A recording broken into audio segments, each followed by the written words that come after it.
Kondisyon na kondisyon si Harmsuy. Introduction pa lang, masama na ang titig sa kalaban. Delikado talagang maiwang bukas etong si Mr. Long Bump. Titirahan kanya ng tres mamen at kino-contest na yan ng kalaban. Pero anyari nagpanik sa one-on-one defense ang ating pambato sa NBA. Ibis na kalaban ng pinahirapan kakampi ni Long Bump ang exhausted dahil sa kanyang pinaggagawa. Manila MLB versus Quezon City Enforcer. Last time mga idol, tinalo ng Manila ang Quezon. Let's see kung makabawi sa rematch etong mga kalaban ni na Coach Harmsuy. While opening ng frame under 11 minutes mark, maagang success challenge si playing Coach Harmsuy. Kitang-kitang walang foul dahil nasa harap lang niya mismo yung play doon. Mga idol, nagsimulang opensa ng MLB dito sa walang imposibleng logo 3-pointer ni Harmsuy. Partida, contested pa yan. Pero under 7 minutes, supalpal mga idol ang kanyang deep 3-pointer plus nagsimula ng bumaldog sa tres. Pero assist pala ko na yon ni Long Bump. Kailangan yatang ilipat yung ring dahil hindi pantay. Ayaw tamaan ni Long Bump doon. Kaya maagang natambakan dito ang Manila MLB with 11 points. Malakas naman talaga sana itong lineup ng Manila except sa isa. Matakaw sa opensa pero nang bumalik siya sa bench, nakapag small run pa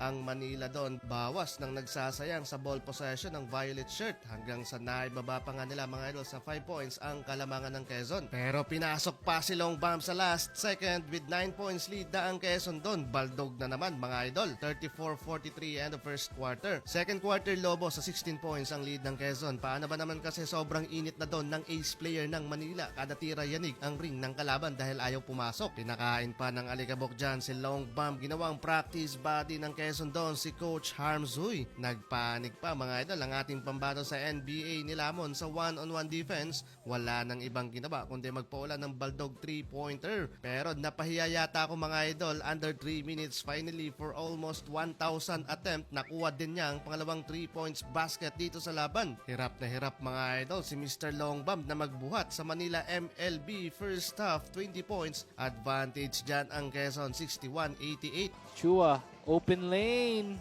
Back-to-back points for Rock. Oh, diesel step. Good logging that paint. Manila has to shoot.